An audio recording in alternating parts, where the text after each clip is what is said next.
Hi viewers. இன்னைக்கு ஜூலை 13 சிறகடிக்க ஆசை serial என்னாச்சுன்னு சொல்லி பார்க்கலாம்க்கு முன்னாடி சேனல் சப்ஸ்கிரைப் பண்ணாதவங்க மறக்காம சப்ஸ்கிரைப் பண்ணுங்க. இன்னைக்கு என்ன அப்படின்னு சொல்லி பார்த்தீங்கன்னா, இங்க விஜயா வந்து மனோஜ் அடிச்சு ஒரு வழியா இந்த மாதிரி கடன் தான் வாங்கினேன் அப்படின்னு சொல்லி சொல்ல வச்சிடுறாங்கல்ல. இப்போ விஜய் ஏன்டா என்கிட்ட சொல்லலைன்னு சொல்லிட்டு திருப்பி அடிச்சுட்டு, அதான் அவன் சொல்லிட்டான்ல கடன் வாங்கினேன்னு, இனி என்ன செய்ய சொல்றீங்க அப்படின்னு சொல்லிட்டு விஜயா சொல்றாங்க. அப்புறமா எல்லாரும் அவங்கவுங்க ரூம்குள்ள போயிடுறாங்க. இப்போ மனோஜ் கிட்ட வந்து ரோஹிணி வந்து சண்டை போடுறாங்க.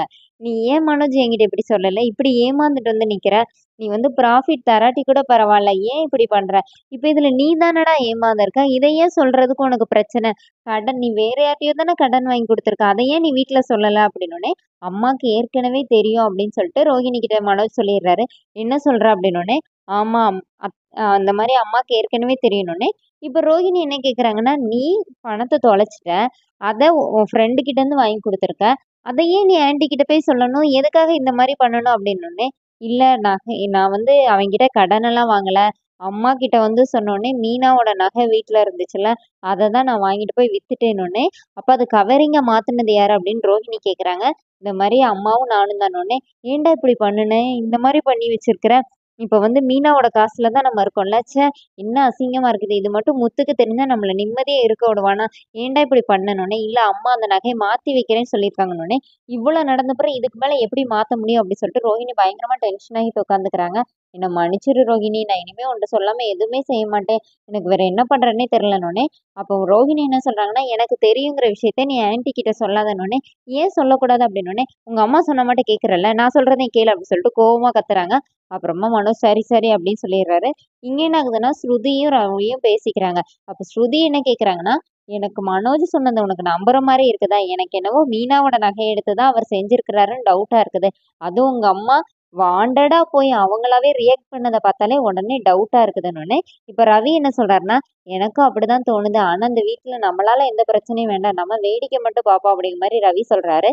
ஸ்ருதி என்ன சொல்றாங்கன்னா, யாராச்சும் ஒரு இன்வெஸ்டிகேட்டரை வச்சு பிரைவேட்ல இருப்பாங்களா, அவங்கள வச்சு நம்ம விசாரிக்கலாமா அப்படின்னு கேட்கும்போது, ரவி என்ன சொல்றாருன்னா, நீ உன் வேலையை பாரு, வேற எதுவும் நீ பண்ண வேண்டாம் அப்படின்னு சொல்லிடுறாரு.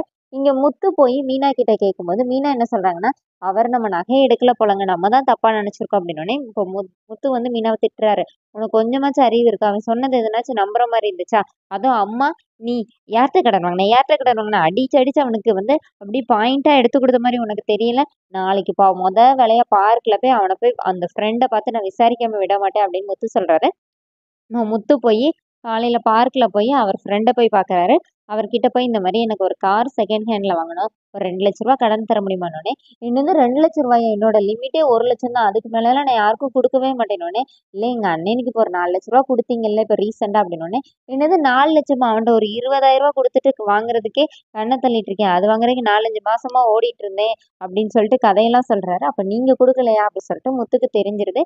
இப்போ முத்து போய் மீனாவை பார்க்குறாரு. அப்போ மீனா வந்து ஒரு சாமியார்கிட்ட போகலாம், அவர் வெத்தையில இது பண்ணி பார்ப்பாரு அப்படின்னு சொல்றாங்க. இப்போ முத்து என்ன சொல்றாருன்னா, இதை வச்சு எனக்கு ஒரு ஐடியா வந்திருக்குன்னு சொல்லி ஒரு கடையில போய் லெமன் வாங்கி அதில் மஞ்சள் குங்குமம்லாம் முக்கி அதை ஒரு துணியில சுற்றி அவரும் விபூதியெல்லாம் தடவிட்டு வீட்டுக்கு வர்றாரு. அதோட என்னோட எபிசோட் ரன் பண்ணிட்டாங்க. நெக்ஸ்ட் வீக் என்ன அப்படின்னா, வீட்டில் வந்து அந்த ம எலுமிச்சை பழத்தை ஓப்பன் பண்றாரு. இதை பூஜை அறையில வைக்கணும். 24 மணி நேரத்துல யார் எடுத்திருந்தாலோ இல்ல யார் மாத்திருந்தாலோ அவங்களோட வாய் வந்து கோணிட்டு போயிருமா அப்படின்னு சொன்னோடனே, இப்போ மனோஜ் வாய் ஒரு பக்கம் போகுது, விஜயா வாய் ஒரு பக்கம் போகுது. அதோட என்னோட எபிசோட் ரன் பண்ணியிருக்காங்க.